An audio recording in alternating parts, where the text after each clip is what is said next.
ஒரு பள்ளிக்கூடம் வகுப்பு நடந்துக்கிட்டு இருக்கு. ஆசிரியர் பாடம் நடத்திக்கிட்டு இருக்கிறார். நடத்தி முடிச்ச உடனே கேட்டார், மாணவர்களே, இதுவரைக்கும் நான் நடத்தின பாடத்தில் உங்களுக்கு ஏதாவது சந்தேகம் இருக்கா அப்படின்னு கேட்டார். அப்புறம் ஒவ்வொருத்தராக கேட்டார். ஒரு மாணவன் எழுந்திருச்சான். சார், எனக்கு சந்தேகம் எதுவுமே இல்லைன்னா. ஏன்னு கேட்டார். ஏன்னா எனக்கு நீங்கள் நடத்தின பாடம் தெளிவாக புரிஞ்சுட்டுது, அதனால் சந்தேகம் வரலன்னா. இன்னொரு மாணவன் எழுந்திருச்சான். சார், எனக்கும் சந்தேகம் எதுவும் இல்லைன்னா. ஏண்டான்னு கேட்டார். ஏன்னா எனக்கு நீங்கள் நடத்தின பாடம் எதுவுமே புரியல, அதனால் சந்தேகம் வரல அப்படின்னா. இந்த இடத்துல நாம் கொஞ்சம் சிந்திச்சு பார்க்கணும். இந்த உலகத்தில் எல்லாம் புரிஞ்ச ஒருத்தனுக்கும் சந்தேகம் வராது, எதுவுமே புரியாத ஒருத்தனுக்கும் சந்தேகம் வராது. அறகுறையாக புரிஞ்சுக்கிட்டவன் இருக்கான் பாருங்க, அவனுக்கு தான் அடிக்கடி சந்தேகம் வரும். ஆக மாணவர்களை இந்த 3 வகையாக பிரிக்கலாம். அதே மாதிரி தான் மனிதர்களையும் 3 வகையாக பிரிக்கிறாங்க ஆன்மீகவாதிகள். ஒரு ஆன்மீக பெரியவர் என்ன சொல்கிறார் தெரியுமா? இந்த உலகத்தில் 3 வகையான மனிதர்கள் இருக்கிறாங்களாம். முதல் வகை எப்படி தெரியுமா? இவங்களுக்கு எதையும் தெரிஞ்சுக்கணுங்கிற அவசியமே கிடையாது. ஏன்னா அவங்களுக்கு எல்லாமும் தெரியும். இவங்க ஞானத்தின் முழு வடிவாக இருக்கிற காரணத்தினால அவங்களுக்கு எந்த சந்தேகமும் இல்லை, எந்த கேள்விகளும் கிடையாது. இந்த நிலையில் இருக்கிறவன் கிருஷ்ணன். எல்லாத்துக்கும் விட தெரிஞ்சுக்கிட்ட நிலையில் அவன் விடையாக மாறிவிட்டான் அப்படின்னு சொல்லுவாங்க. 2வது நிலையில் இருக்கிறவன் அர்ஜுனன். இவனுக்கு எப்போ பார்த்தாலும் கேள்விதான், சந்தேகம்தான். பதில் சொல்ல சொல்ல அவனுக்கு இருக்கிற சந்தேகமும் அதிகமாகிக்கிட்டே இருக்கும், குறையவே குறையாது. அர்ஜுனன் மாதிரி உள்ளவங்க எப்பவும் கேள்வி கேட்டுக்கிட்டே இருப்பாங்க. ஒரு கேள்விக்கு விடை கிடைச்சுட்டுன்னு வைங்க, உடனே இன்னொரு கேள்வி அவங்ககிட்ட இருந்து வரும். கிருஷ்ணனுடைய நிலை எப்படின்னா, அது கேள்விகளே அற்ற ஒரு நிலை. அர்ஜுனனுடைய நிலை எப்படின்னா, அது கேள்விகளை தவிர வேறு எதுவும் அற்ற ஒரு நிலை. இவங்களை தவிர இன்னொரு ஆள் இருக்கிறான், அவனுக்கும் கேள்விகள் அற்ற ஒரு நிலை தான். அவன் யாருன்னா துரியோதனன். இவனுக்கு தெரிஞ்சுக்கணுங்கிற எண்ணமே சுத்தமாக கிடையாது. ஆவலே இல்லைங்கிறதுனால அதை புரிஞ்சுக்கணுங்கிற அவசியமும் இல்லை. அதனால் அவனுக்கு கேள்விகள் அற்ற ஒரு நிலையில் அவன் இருந்துக்கிட்டு இருக்கிறான். எல்லா பதிலும் தெரிந்து கொண்ட நிலையில் கிருஷ்ணனும் கேள்விகள் அற்ற நிலையில் இருக்கிறான். தெரிஞ்சுக்கணுங்கிற ஆவலே இல்லாத துரியோதனனும் கேள்விகள் அற்ற நிலையிலே இருக்கிறான். இப்படியும் இல்லாமல் அப்படியும் இல்லாமல் 2ம் கெட்டான் நிலையில் இருக்கிறானே, அவன் தான் அர்ஜுனன். அதனால் பெரியவங்கள்லாம் என்ன சொல்கிறாங்கன்னா, இந்த உலகத்தில் அர்ஜுனன்களாக இருக்கிறவங்க ஒன்று துரியோதனனாக மாறிடணும், இல்லைன்னா கிருஷ்ணனாக மாறிடணும். இதை தவிர வேறு வாய்ப்பு இல்லை. துரியோதனன் மாதிரி உள்ளது விலங்கு நிலை, கிருஷ்ணன் மாதிரி உள்ளது தெய்வ நிலை. அர்ஜுனன் விலங்காவும் ஆக முடியல, தெய்வமாகவும் ஆக முடியல. இப்படி 2ம் கெட்டானா இருக்கிற வரைக்கும் இந்த கேள்விகளும் பிரச்சனைகளும் இருந்துக்கிட்டே தான் இருக்கும். இதுதான் பெரியவர்கள் சொல்லுகிற அனுபவ உண்மை. ஒரு ஆசிரியர் ரொம்பவும் விரிவாக விளக்கமாக பாடம் நடத்தின பிறகு, மாணவர்களே, ஏதாவது சந்தேகம் இருந்தால் கேளுங்கன்னாராம். ஒரு மாணவன் எழுந்திருச்சான். சார், எனக்கு ஒரு சந்தேகம்னா. என்னன்னு கேட்டார். இது வரைக்கும் என்ன பாடம் சார் நடத்துனீங்க அப்படின்னா அந்த பையன். அர்ஜுனன் கேட்ட கேள்விக்கெல்லாம் பகவான் கண்ணன் பதில் சொன்னார். அதுக்கு பேர் பகவத்கீதை. அதே மாதிரி உத்தவன் கேட்ட கேள்விக்கும் அவர் பதில் சொல்லியிருக்கிறார். அதுக்கு என்ன பேருனா உத்தவ கீதைன்னு பேர். அது சரி, உத்தவன்னா யார்? கண்ணனுக்கு சின்ன வயசுலேருந்தே தேர் ஓட்டிக்கிட்டு இருந்தவன் அவன் தான். குருஷேத்திர போர் முடிஞ்சது. அதர்மத்தை அழித்து தர்மத்தை நிலைநாட்டி தர்மனுக்கு முடிச்சு விட்டினார் கண்ணபிரான். அதுக்கப்புறம் துவாரகைக்கு திரும்பினார். தான் வந்த காரியம் முடிஞ்சது. அதனால் இளமையிலிருந்தே தனக்கு தேரோட்டியாக இருந்து வந்த உத்தவனை கூப்பிட்டார். இந்த பாருப்பா, உனக்கு வேணுங்கிறத கேளுன்னார். அவன் தனக்குன்னு எதையும் கேட்குறதுக்கு ஆசைப்படலை. இருந்தாலும் கேள்வி கேட்குறதில்ல அவன் ரொம்ப கெட்டிக்காரன். அதனால் கேட்க ஆரம்பித்தான். பரந்தாமா, ராஜசூய யாகத்துக்கு தர்மனை கூப்பிட்டு தன்னுடைய அரண்மனையில் விருந்து வச்சான் துரியோதனன். அதுக்கப்புறம் சூதாட்டத்துக்கு கூப்பிட்டான். தர்மன் தோல்வி அடைகிற மாதிரி பண்ணிவிட்டான்.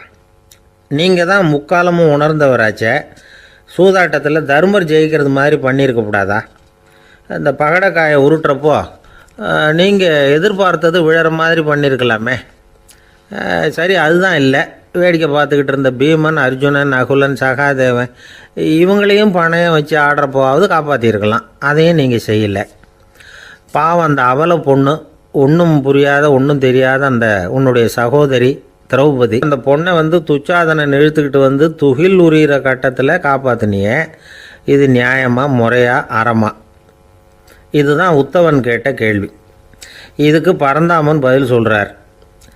அப்படி கேள் உத்தவா, தருமனை வந்து துரியோதனன் வந்து சூதாட அழைக்கும் பொழுது என்ன சொன்னான் தெரியுமா? நான் பணையம் வைக்கிறேன், எனக்கு பதிலாக என்னுடைய மாமன் சகுனி பகடக்காய்களை உருட்டுவான்னு சொன்னான். உடனே தருமன் எனக்கு பதிலாக என்னுடைய மைத்துனன் கண்ணன் வந்து பகடக்காய்களை உருட்டுவான்னு சொல்லியிருக்கலாமே, அப்படி சொல்லலை. என்ன செஞ்சான் தெரியுமா? துரியோதனன் கூட சூதாட்டத்துக்கு சம்மதிச்சிட்டோம், கடவுளே இது என்னுடைய மைத்துனன் கண்ணபிரானுக்கு தெரியக்கூடாது அப்படின்னு வேண்டிக்கிட்டான். இதனால் தருமன் வந்து எனக்கு வந்து மனசால் தடை போட்டுட்டான். அதனால் அரண்மனைக்கு வெளியிலேயே என்னை கூப்பிடுவாங்கன்னு நான் காத்துக்கிட்டு இருந்தேன். பீமன், அர்ஜுனன், நகுலன், சகாதேவன், திரௌபதி இவங்கள பணையம் வச்சு ஆடுறப்போவாவது கூப்பிடுவாங்கன்னு பார்த்தேன். அப்பவும் அவங்க என்னை கூப்பிடல, நினைக்கல. திரௌபதியை வந்து துச்சாதனன் கூந்தலை பிடிச்சி இழுக்கிறான். அப்போ கூட அவள் தன்னுடைய உடல் பலத்தால் தடுக்கிறதுக்கு முயற்சி பண்ணாலே தவிர என்ன நினைக்கல. துரியோதனன் சபைக்கு இழுத்து செல்லப்பட்ட திரௌபதி அறநூல்களையும் அரச நீதிகளையும் சொல்லிக்கிட்டு இருந்தாலே தவிர என்ன நினச்சே பார்க்கலை. துகில் உரிகிற கட்டத்தில் தான் ஹரி ஹரி கண்ணா பரந்தாமன்னு கூப்பிட்டா, அதனால தான் அப்போ போய் நான் காப்பாற்றினேன் அப்படின்னா பரந்தாமன். அப்படின்னா நீ அழைச்சாதான் போவியா, நீயா போக மாட்டியா அப்படின்னு கேட்குறான் உத்தவன். ஆமாம், நான் கூப்பிட்டா தான் போவேன். மனிதர்கள் செய்யக்கூடிய செயல்களையெல்லாம் அவங்கவுங்க போக்கிலேயே விட்டுட்டு வேடிக்கை பார்த்துக்கிட்டு இருப்பேன். நான் குறுக்கிட்டு வந்து ஒன்றுமே செய்ய மாட்டேன் அப்படின்னா பரந்தாமன். மனுஷன் தவறு பண்ணுனா திருத்த மாட்டியா, சும்மா பார்த்துக்கிட்டு தான் உட்காந்துருப்பியா அப்படின்னு கேட்குறான் உத்தவன்.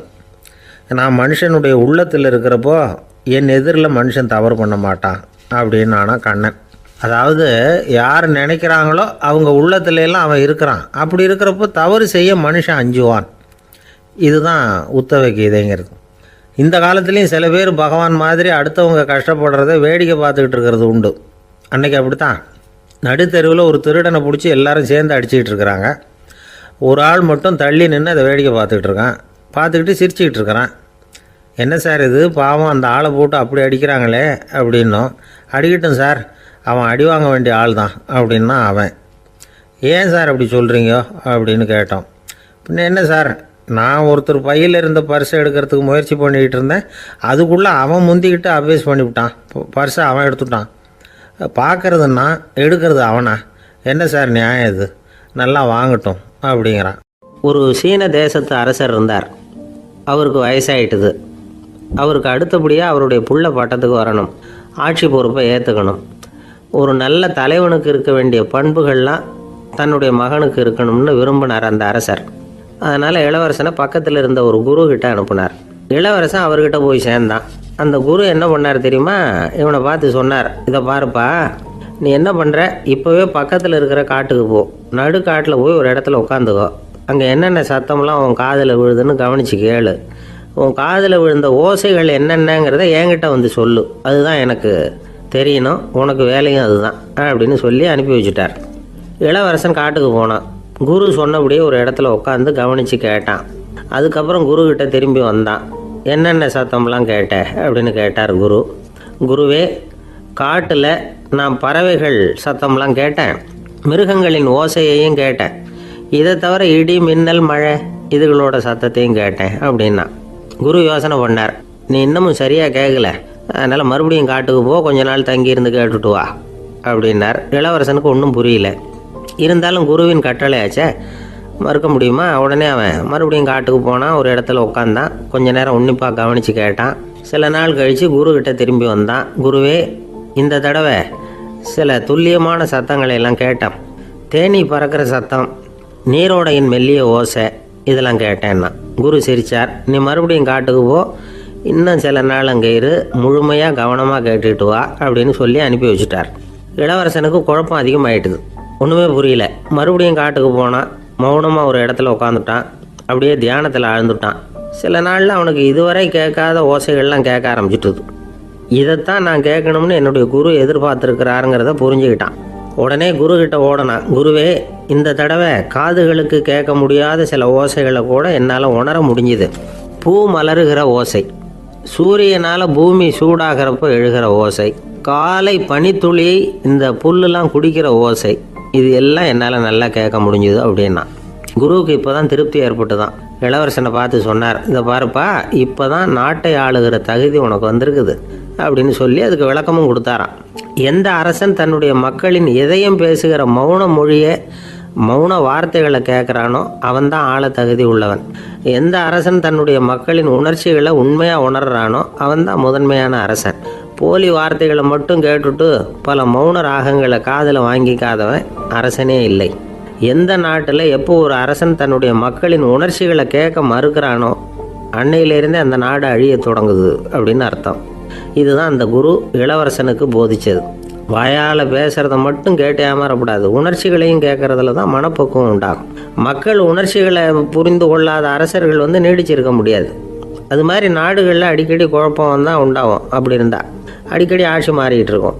அப்படிப்பட்ட ஒரு தேசம், அங்கே ஒரு சிறைச்சாலையில் 3 கைதிகள் பேசிக்கிட்டு இருந்தாங்க. ஒருத்தன் சொன்னான், நான் இந்த நாட்டு ராஜாவை எதிர்த்து பேசிக்கிட்டு இருந்தேன், அதனால் என்னை பிடிச்சி கொண்டாந்து இங்கே போட்டுட்டாங்க அப்படின்னா ஒருத்தன். இன்னொருத்தன் சொன்னான், நான் இந்த நாட்டு ராஜாவை ஆதரித்து பேசிக்கிட்டு இருந்தேன், அதனால் என்னை பிடிச்சி கொண்டாந்து இங்கே தள்ளிவிட்டாங்க அப்படின்னா. அது சரி, நீ என்ன தப்பு பண்ண அப்படின்னு சொல்லி 3வது ஆளை பார்த்து இவங்க கேட்டாங்க. அதுக்கு அந்த ஆள் சொல்கிறான், நான் தான் இந்த நாட்டு ராஜா அப்படின்னானா. ஒரு ஊரில் ஒரு மன்னர் இருந்தார். அழகான அரண்மனையில் அவர் இருந்தார். அந்த அரண்மனையை விட அழகாக ஒரு மாளிகையை அந்த ஊர்லேயே வேற ஒருத்தன் கட்டியிருந்தான். அப்படி கட்டி முடித்ததில் அவனுக்கு ரொம்ப பெருமை. எத்தனையோ செல்வந்தர்கள்லாம் பார்த்துட்டு, இந்த மாளிகையை விலைக்கு கொடுத்துட்றியா, எவ்வளோ விலை சொன்னாலும் சரி நாங்கள் வாங்கிக்கிறதுக்கு தயாராக இருக்கோம் அப்படின்னு சொல்லி கேட்டு பார்த்துட்டாங்க. நான் இதை விற்கிறதுக்கு தயாராக இல்லை அப்படின்னு சொல்லிவிட்டான். அவ்வளவு சிறப்பாக கலை அம்சத்தோடு அதை கட்டி முடிச்சிருக்கிறான். அதுவே ஒரு பெரிய அரண்மனை மாதிரி இருந்ததுன்னா பார்த்துங்களேன். சுற்றிலும் அழகான பூந்தோட்டம். ஒரு நாள் அவன் எங்கேயோ வெளியூர் போயிட்டு திரும்பி வந்துக்கிட்டு இருக்கிறான். அப்போது அந்த மாளிகை தீப்பெட்டி எரிஞ்சிக்கிட்டு இருக்கு. பதறி போட்டான். விலைக்கு கேட்டவங்க யாராவது இதை செஞ்சுருக்கணும், இல்லைன்னா மன்னரே செய்த சதியோ என்னவோ, இப்படிலாம் அவனுக்கு சந்தேகம். ஒரு மூலையில் உட்காந்து அழ ஆரம்பிச்சிட்டான். அந்த சமயத்தில் அவனுடைய மகன் அங்கே ஓடி வந்தான். அப்பா அழாதீங்க, இதை நான் நேற்று ராத்திரியே நம்ம ஊர் மன்னருக்கு விற்றுட்டேன். இதை கட்டி முடிக்க நமக்கு எவ்வளவு செலவாச்சோ அதை போல் 3 மடங்கு விலைக்கு விற்றுட்டேன், கவலைப்படாதீங்க, இதை விட அழகான மாளிகையை நாம் புதுசாக கட்டிக்கலாம்னா. இதை கேட்டதும் அழுதுகிட்டு இருந்தவன் அழுகையை நிறுத்தினான், சிரிக்க ஆரம்பிச்சிட்டான். இதே இடத்த நான் மன்னர்கிட்ட இருந்து விலைக்கு வாங்குவேன், இதை விட அழகான மாளிகையை கட்டுவேன் அப்படின்னு சுற்றி நின்று எல்லார்கிட்டையும் சொல்லிக்கிட்டு இருந்தான். இந்த சமயத்தில் அவனோட இளைய மகன் ஓடி வந்தான். அப்பா, அண்ணன் சொன்னதெல்லாம் சரிதான், மன்னர்கிட்ட விலை பேசினதெல்லாம் உண்மைதான், ஆனால் விற்றது பேச்சு அளவில் தான். இனிமே தான் பத்திரம் வாங்கணும், எழுதணும், நீங்கள் கையெழுத்து போடணும், பதிவு பண்ணணும், மன்னர்கிட்ட பணம் வாங்கணும், அதுக்காகத்தான் உங்களை எதிர்பார்த்துக்கிட்டு இருந்தோம், அதுக்குள்ளே இப்படி ஆயிட்டுதுன்னா. இப்போ சிரிச்சுக்கிட்டு இருந்தாவன் சிரிப்பை நிறுத்தினான். மறுபடியும் குழந்தை மாதிரி அழ ஆரம்பிச்சிட்டான். இது ஒரு சம்பவம். இதிலிருந்து என்ன தெரியுது? அந்த அழகான மாளிகை தன்னுடையது அப்படின்னு நினைக்கும் பொழுது அவனுக்கு அழுகை வந்தது. அது தன்னுடையது இல்லை அப்படின்னு நினைக்கிற போது சிரிப்பு வந்தது. மறுபடியும் அது தன்னுடையது தான் அப்படிங்கிற உணர்வு வரும்பொழுது அழுகை. எது எதிலிருந்து நீ நீங்கி இருக்கிறாயோ அது அதிலிருந்து உனக்கு துன்பம் இல்லை அப்படிங்கிறார் திருவள்ளுவர். இந்த உடம்பு என்னுடையதில்லை அப்படிங்கிற உணர்வு வந்துட்டா அது ஒரு பெரிய நிலை. அந்த நிலை வரணும். எல்லாத்தையும் பயன்படுத்திக்கலாம், ஆனால் பற்றில் விழுந்துடக்கூடாது. உலகத்தில் இருங்கள், ஆனால் உலகத்தவராக இருக்காதீர்கள். உலகிற்குள் இருங்கள், உலகம் உங்களுக்குள் வந்துவிட அனுமதிக்காதீர்கள். விலகி இருங்கள், விழித்திருங்கள், மௌனமாய் பார்த்திருங்கள் அப்படிங்கிறது சான்றோர் கருத்து. செய்ய வேண்டிய கடமையிலிருந்து விலகி இருக்கிறவர்கள் நம்மகிட்ட நிறைய பேர் உண்டு. அப்படிப்பட்ட ஒருத்தர் டாக்டர்கிட்ட போனார். டாக்டர், நான் ஒரு கவர்மெண்ட் ஆஃபீஸில் வேலை பார்க்குறேன், எனக்கு ஒரே அசதியாக இருக்குது, என்னை சோதிச்சு பாருங்கள், ஆலோசனை சொல்லுங்கள் ஏதாவதுன்னார். டாக்டர் அவரை பரிசோதனை பண்ணி பார்த்துட்டு சொன்னார், இதோ பாரு, உனக்கு இப்போ தேவைப்படுறது முழு ஓய்வு. நீ எவ்வளவு சீக்கிரமாக ஆஃபீஸுக்கு போறியோ அவ்வளவுக்கு உனக்கு நல்லது அப்படின்னாராம். ஒரு ஆள் இருந்தான், நிறைய பணம் சம்பாதிச்சான், ஆனால் செலவு பண்ண மனசு வரல, கருமி.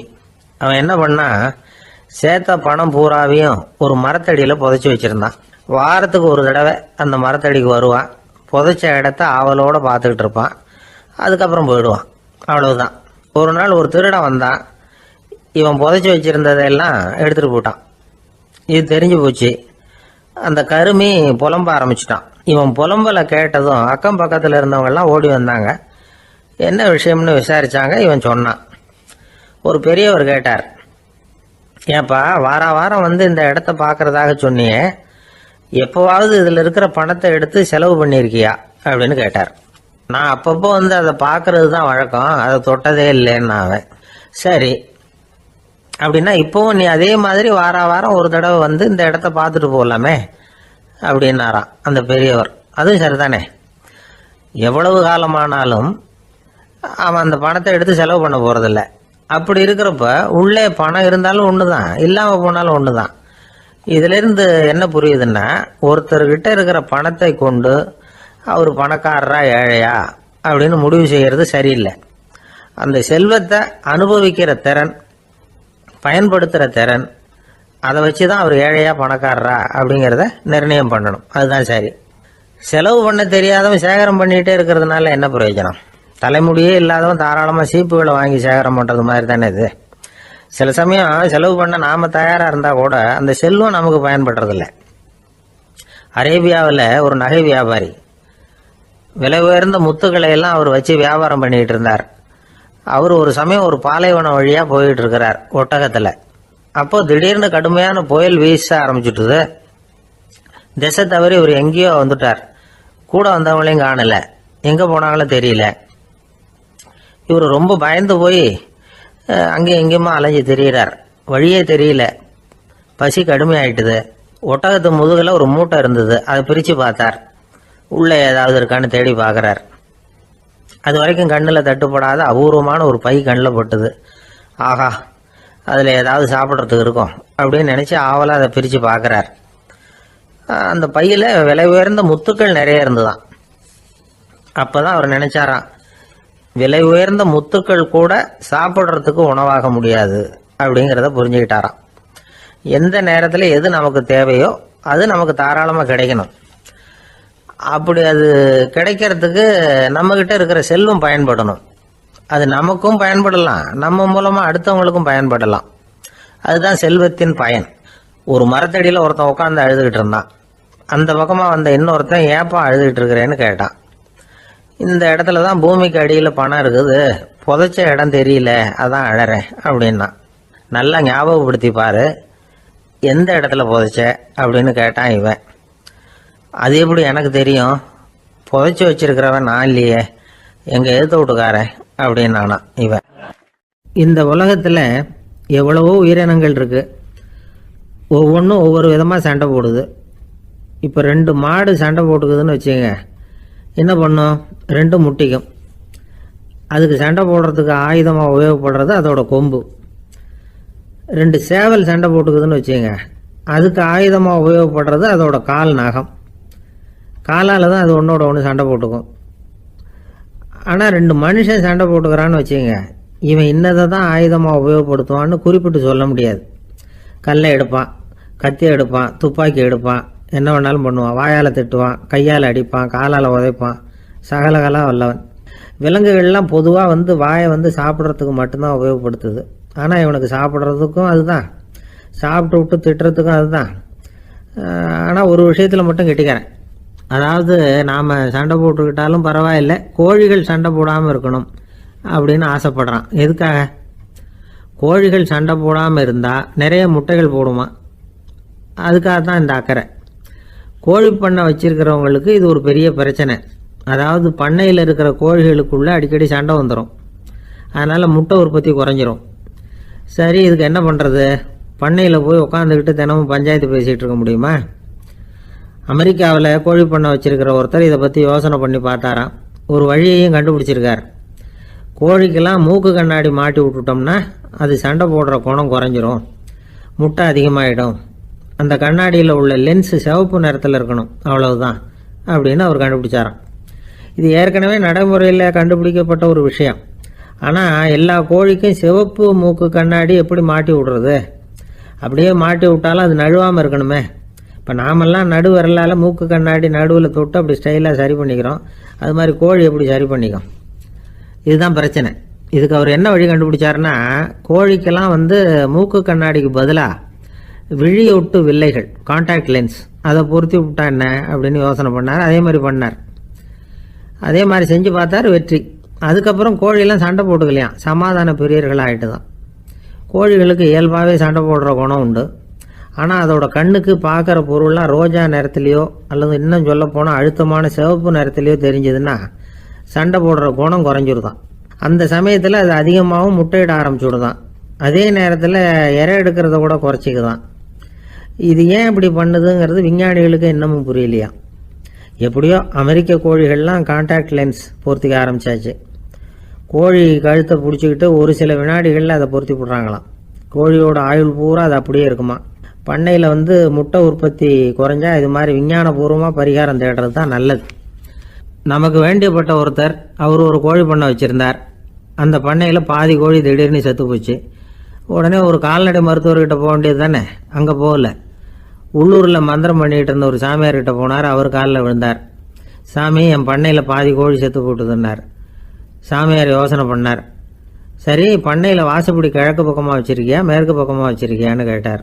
கிழக்கு பக்கமாக இருக்குன்னார் அவர். அதுதான் தப்பு, மேற்கு பக்கமாக அதை மாற்று, சரியாக போடும்னாராம். அதே போல் இவர் போய் மாற்றிவிட்டார். அப்பவும் பாதி செத்து போச்சு. மறுபடியும் சொன்னார், சாமி மறுபடியும் பாதி கோழி செத்து போட்டுதேன்னார். சரி, கூரை எப்படி போட்டிருக்க, ஓடு போட்டிருக்கியா இல்லை கீத்து போட்டிருக்கியான்னார். ஓடு போட்டிருக்கேன்னாராம் அவர். அதுதான் தப்பு, அதை கீத்து போட்டுரும், சரியாக போடும்னாராம். சரின்னு போய் அதையும் மாற்றி பார்த்தார். மறுபடியும் போயிட்டுது, கோழி செத்து போச்சு. வந்தார். மறுபடியும் பாதி செத்து போச்சு சாமின்னு வந்தார். இவரும் யோசனையை மாற்றி மாற்றி சொல்லிகிட்டே இருக்கிறார். இப்படி அவரும் மாற்றி மாற்றி பார்த்தார். 6வது தடவையாக அவரை தேடிட்டு வந்தார். அந்த சமயத்தில் இவர் ரொம்ப தீவிரமாக யோசனை பண்ணி பார்த்துட்டு, அது சரிப்பா, நீயும் என்கிட்ட சளைக்காமல் வந்துக்கிட்டு இருக்கிற, நானும் யோசனை சொல்லிகிட்டு இருக்கேன். இப்போவும் உங்ககிட்ட சொல்கிறதுக்கு என்கிட்ட யோசனை நிறையா இருக்குது. ஆனால் சோதிக்கிறதுக்கு உங்ககிட்ட கோழி இல்லையே, என்ன பண்ணுறது அப்படின்னாராம் இவர். லோகமானிய பாலகங்காதர திலகர் இருந்தார்ல, அவருக்கு 15 வயசுலேயே கல்யாணம் நடந்துதான். மனைவி பேர் தபிபாய். ரொம்ப பெரிய குடும்பத்து பொண்ணு, நல்ல குணம். அவங்க குடும்பம் நடத்திக்கிட்டு இருக்கிறாங்க. அந்த காலத்தில் திருடர்கள் பயம் அதிகம். இந்த காலத்தில் மட்டும் என்னன்னு கேட்குறீங்களா? நீங்கள் கேட்குறது நியாயம்தான். இருந்தாலும் இந்த காலத்து திருடனுக்கும் அந்த காலத்து திருடனுக்கும் ஒரு முக்கியமான வித்தியாசம் உண்டு. அதாவது அந்த காலத்து திருடன்லாம் நியாயம் அநியாயம் பார்க்குறது உண்டு. இந்த காலத்தில் அப்படி பார்க்குறது இல்லை. அந்த காலத்தில் திருட வர்றவங்கள்ட்ட கூட ஒரு தார்மீக உணர்வு உண்டாம். அதாவது அப்போ உள்ள கொள்ளைக்காரங்க எதை களவாடினாலும் சரி, அரிசியை மட்டும் களவாடுறது இல்லையா, அப்படி ஒரு கொள்கை. அதனால் பாருங்கள், அந்த காலத்து பெண்கள் நகை நட்டுகளை பத்திரமா வைக்கணும்னா பெட்டியில் வைக்கிறது இல்லை, அரிசி பானையில் போட்டு வச்சு விடுறது. இப்போல்லாம் பேங்க்கில் சேஃப்டி லாக்கர்னு இருக்குல்ல, அது மாதிரி அந்த காலத்தில் சேஃப்டி லாக்கருங்கிறது அரிசி பானை. இந்த வளையல், மூக்குத்தி, தோடு இப்படி எதுவாக இருந்தாலும் அதில் போட்டு பத்திரமா வச்சுருவாங்க. திருடன் அரிசி பானை பக்கம் போகிறதில்ல. ஏன்னா சாப்பிட்ற விஷயத்தில் கை வைக்கக்கூடாது, அது பாவம் அப்படின்னு அவன் நினைக்கிறான். திலகரோட மனைவி தபிபாயும் அதே மாதிரி தன்னுடைய ஆபரணங்களை ஒரு அரிசி பானைக்குள்ளே போட்டு மூடி வச்சுருந்தாங்களாம். இப்படி இருந்தப்போ ஒரு நாள் ஒரு பிச்சைக்கார பொண்ணு வீடு வீடாக பிச்சை கேட்டுக்கிட்டே வந்திருக்குது. திலகர் வீட்டுக்கும் தர்மம் போடுங்க தாயே அப்படின்னு தான் அந்த பொண்ணு. அந்த அம்மா தபிபாய் காதில் இது விழுந்திருக்கு. உடனே கை நிறைய அரிசி அள்ளிக்கிட்டு போட்டிருக்கு. பாத்திரத்தில் அரிசியை போட்டதுக்கு அப்புறம் தான் தெரியுது, பளிச்சுன்னு கண்ணில் படுது. அதாவது அந்த அம்மாவோட வைர மூக்குத்தி ஒன்று அரிசியோடு சேர்ந்து அந்த பிச்சைக்கார பொண்ணு பாத்திரத்தில் போய் விழுந்துட்டுது. இந்த அம்மாவுக்கு மனசுக்குள்ளே குழப்பம், என்ன இப்படி ஆகிட்டுதே, மூக்குத்தி போயிட்டுதே, பிச்சை பாத்திரத்துலேருந்து அதை எப்படி எடுக்கிறது அப்படின்னு தயக்கம். வாயை திறந்து அதை கேட்கறதுக்கும் கூச்சம். திண்ணையில் உட்காந்துருந்த திலகர் இவ்வளவையும் பார்த்துக்கிட்டு இருக்கிறார். மனைவியின் மனசுக்குள்ளே நடக்கிற மௌன போராட்டத்தை அவர் நல்லா புரிஞ்சுக்கிட்டாராம். மனைவியை பார்த்து சொன்னாராம், தபிபாய், இது தெய்வ சம்மதம். அவளுக்கு சேர வேண்டிய மூக்குத்தி அவகிட்ட போயிட்டுது. பிச்சை பாத்திரத்தில் விழுந்த மூக்குத்தியை எடுக்க வேணாம் அப்படின்னாராம். சரின்னு சொல்லிவிட்டு மேற்கொண்டு எதுவும் சொல்லாமல் அந்த அம்மா வீட்டுக்குள்ளே போயிட்டாங்களாம். இந்த காலத்துலலாம் அது மாதிரி நடக்குமா? வெறும் அரிசியை போட்டுவிட்டு விவகாரம் பண்ணிகிட்டு இருக்க மாட்டோமா? ஒரு பெரிய மனுஷன் வீட்டுக்கு ஒரு பிச்சைக்காரன் வந்தான். ஐயா, நாங்கள் பிச்சைக்காரங்கள்லாம் சேர்ந்து ஒரு சங்கம் வச்சுருக்குறோம், அதுக்கு நிதி சேர்க்குறோம், அதுக்கு ஒரு 100 ரூபா கொடுத்தீங்கன்னா எங்களுக்கு பெரிய உதவியாக இருக்கும் அப்படின்னு நானா. அதெல்லாம் ஒன்றும் கொடுக்க முடியாது போ அப்படின்னாராம் அவர். அப்படின்னா ஒரு 50 ரூபாயாவது கொடுங்களேன் அப்படின்ட்டுருக்கான். அதுவும் முடியாதுன்னு சொல்லிவிட்டார். 25 ரூபா அப்படின்னு இருக்கான். எதுவும் முடியாது அப்படின்னாராம். சரிங்க, இவ்வளவு பெரிய வீட்டுக்கு வந்துட்டு வெறுங்கையோடு திரும்புறது நல்லா இருக்காது, அதனால சும்மா ஒரு ரூபா மட்டுமாவது கொடுங்க அப்படின்ட்டுருக்கான் அவன். ஒரு பைசா கூட என்கிட்ட கிடையாது அப்படின்னு விட்டாரான் இவர். அப்படின்னா நீங்கள் ஒரு காரியம் பண்ணுங்களேன் அப்படின்னானா அவன். என்ன செய்யணும் அப்படின்ட்டுருக்கார். எங்கள் சங்கத்தில் நீங்களும் ஒரு மெம்பராக சேர்ந்துருங்க அப்படின்னானா. ஜவஹர்லால் நேரு பிரதமராக இருந்த சமயம் அவர் ஒரு தடவை சென்னைக்கு வந்திருக்கிறார். இங்கே சில முக்கிய நிகழ்ச்சிகளில் கலந்துக்கிறதுக்காக வந்திருந்தார். ஆளுநர் மாளிகையில் ஒரு நாள் ராத்திரி தங்கி மறுநாள் புதுடெல்லி புறப்படுறதாக ஏற்பாடு. நிகழ்ச்சியிலெல்லாம் முடிச்சுக்கிட்டு ஆளுநர் மாளிகையில் தங்கி இருக்கிறார். அன்றைக்கு இரவு படிக்கிறதுக்கு ஒரு முக்கியமான புத்தகம் அவருக்கு தேவைப்பட்டது. அந்த சமயத்தில் உலக அளவில் ஒரு முக்கியமான பொருளாதாரம் சம்பந்தமான ஒரு புத்தகம் வெளியாகி இருக்கிற விஷயம் அவருக்கு தெரியும். அந்த புத்தகம் மெட்ராஸுக்கு வந்திருக்குமா, அது இங்கே கிடைக்குமா அப்படின்னு விசாரிச்சிருக்கிறார் நேருஜி. அவர் இப்படி கேட்ட உடனே அங்கே இருந்தவங்கெல்லாம் ரொம்ப பரபரப்பாக செயல்பட ஆரம்பிச்சுட்டாங்க. முக்கியமான இடங்கள்ல எல்லாம் விசாரிச்சிருக்கிறாங்க அந்த புத்தகம் உங்ககிட்ட இருக்கான்னு. சென்னையில் உள்ள கன்னிமாரா நூல் நிலையத்துக்கு எப்படியும் அந்த புத்தகம் வந்திருக்கணும் அப்படின்னு ஒரு நம்பிக்கை. அங்கே விசாரித்தாங்க. அந்த புத்தகம் 2 நாளைக்கு முன்னாடி தான் அங்கே வந்திருக்குது அப்படிங்கிற விஷயம் தெரிஞ்சுது. உடனே எல்லாரும் அங்கே ஓடினாங்க. அவங்களுக்கு இன்னொரு சந்தேகம், புத்தகம் வந்திருக்கு சரி, அது இந்த சமயத்தில் வேற யாரும் படிக்கிறதுக்கு எடுத்துகிட்டு போயிருக்கக்கூடாதே அப்படிங்கிற சந்தேகம் இருந்தாலும் மனசுக்குள்ள ஒரு தைரியம். இப்படி ஒரு புத்தகம் வெளிவந்திருக்கிற விஷயமே நேருஜி சொல்லி தான் நமக்கே தெரியும்.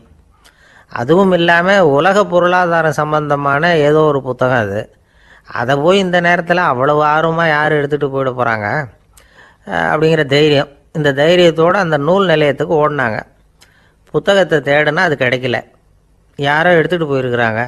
நேருவுக்கு மட்டுமே தெரிஞ்சிருந்த அந்த புத்தகம் பற்றின விஷயம் சென்னையில் வேற ஒருத்தருக்கும் தெரிஞ்சிருக்குது. உடனே எல்லாரும் பரபரப்பாக அந்த அதுக்குன்னு இருக்கிற ரிஜிஸ்டர் இருக்குல்ல, பதிவேடு, அதை புரட்டி பார்க்குறாங்க யார் எடுத்துகிட்டு போகிறாங்கன்னு தெரிஞ்சுக்கிறதுக்காக. எடுத்துகிட்டு போனவங்க அதில் கையெழுத்து போட்டிருப்பாங்கல்ல, அதை பார்த்து யாருன்னு தெரிஞ்சுக்கலாம் அப்படிங்கிறதுக்காக தான் அதை புரட்டுறாங்க. அதோ அந்த புத்தகத்தோட பேர் பக்கத்தில் அதை எடுத்துக்கிட்டு போனவங்க கையெழுத்து உத்து பார்க்குறாங்க எல்லாரும். அதில் போட்டிருக்குது பேர் CN அண்ணாதுரை அப்படின்னு எழுதியிருந்தது. அவர் தான் பேரறிஞர் அண்ணா. நேரு படிக்க விரும்பின ஒரு புத்தகத்தை அதே நேரம் படிக்க விரும்பின இன்னொரு தலைவர் இவர். படிக்கிறதுல அவருக்கு இருந்த ஆர்வத்தை நாம் தெரிஞ்சுக்கணும்னா அதுக்கு எவ்வளவோ சம்பவங்கள் இருக்குது. கடைசி காலத்தில் அவர் அடையாறு மருத்துவமனையில் படுத்திருக்கிறார். அவருக்கு ஒரு முக்கியமான அறுவை சிகிச்சை செய்ய வேண்டியிருக்குது அவசரமாக. அமெரிக்காவிலேருந்து டாக்டர் மில்லர் வந்திருக்கிறார். அவர்கிட்ட கேட்குறார், டாக்டர் நாளைக்கே அறுவை சிகிச்சை செய்ய போகிறீங்களா அப்படின்னு. ஆமாங்கிறார் டாக்டர் மில்லர். நாளைக்கு மறுநாள் செஞ்சுக்கிறேனே அப்படின்னாரான் அண்ணா. ஏன் ஏதாவது நாள் பார்க்குறீங்களான்னு கேட்டிருக்கார். இல்லை, ஒரு புத்தகத்தை படிச்சுக்கிட்டு இருக்கிறேன், அதை நாளைக்குள்ளே முடிச்சிருவேன், அதுக்கப்புறம் நான் இறந்தாலும் கவலை இல்லை அப்படின்னாரான் இவர். அவர் தான் அறிஞர் அண்ணா. சங்ககால நூல்கள்லேருந்து சமீபத்தில் வந்த நூல்கள் வரைக்கும் எல்லாம் அவர் படிச்சிருக்கிறார். ஒரு திருமண விழாவில் அவர் பேசும்பொழுது சொன்ன விஷயம் இது. சங்க காலத்தில் காதலியை மணக்க விரும்புகிறவனுக்கு அவனுடைய தந்தை வீர சோதனைகள்லாம் வைப்பார். போய் புலிப்பல்லு கொண்டுக்கிட்டு வா, அப்போ தான் என் பொண்ணை கொடுப்பேன் அப்படின்னு சொல்லுவார். காதலன் உடனே காட்டுக்கு போவான், ஒரு புலியை கொன்று அதனுடைய பல்லை கொண்டுக்கிட்டு வருவான். அதை வீர பதக்கத்தில் பதிச்சு அவனுக்கு மாமனார் சூட்டுவார் கல்யாண சமயத்தில். இப்போலாம் காதலன் கிட்ட அப்படி சொல்ல முடியாது. இப்போலாம் காதலன் கிட்ட காட்டுக்கு போய் புலிப்பல் கொண்டுக்கிட்டு வான்னு யாராவது சொன்னால் புலி தான் மாப்பிள்ளையாக வந்து சேரும் அப்படின்னார். ஒரு பெரிய பியானோ கலைஞர் வியன்னாவில் இருந்தார். ரொம்ப புகழ்பெற்ற இசை கலைஞர் அவர். இங்கிலாந்து மகாராணி விக்டோரியா அவருடைய சங்கீதத்தை கேட்கணும்னு ஆசைப்பட்டாங்க.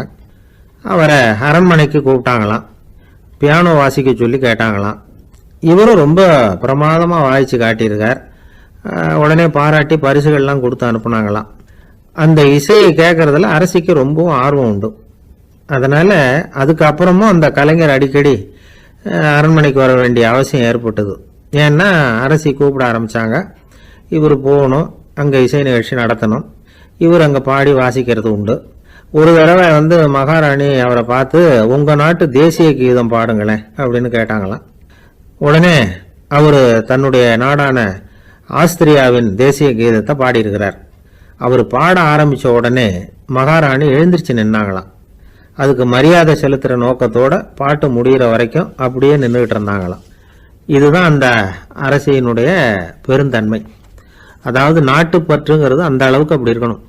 இப்படி ஒரு அரசியே நம்ம நாட்டு தேசிய கீதத்துக்கு எழுந்திருச்சு நின்று மரியாதை செலுத்துகிறாங்க அப்படிங்கிறத புரிஞ்சுக்கும் பொழுது அந்த முதிய கலைஞரின் மகிழ்ச்சிக்கு அளவே இல்லையாம். அதுக்கப்புறம் அந்த பியானோ கலைஞர் ஒரு நாள் தன்னுடைய நண்பர் ஒருத்தர்கிட்ட பேசிக்கிட்டு இருந்தாராம். அப்போ சொன்னாராம், மகாராணியார் எனக்கு எவ்வளவோ பரிசுகள்லாம் கொடுத்துருக்குறாங்க. ஒரு தடவை எனக்கு வைரக்கல் பதித்த அணி ஒன்றை கூட பரிசாக கொடுத்தாங்க. ஆனால் அதை விட உயர்ந்த விலை மதிக்க முடியாத அணி என்ன தெரியுமா? நான் என்னுடைய நாட்டு தேசிய கீதத்தை நான் பாடுறப்போ அவங்க எழுந்திருச்சு நின்று மரியாதை செலுத்தினாங்களே, அதுதான் எனக்கு கிடைச்ச மிகப்பெரிய பரிசு அப்படின்னாராம். எனக்கு தெரிஞ்ச சங்கீத வித்வான் ஒருத்தர் இருக்கார்.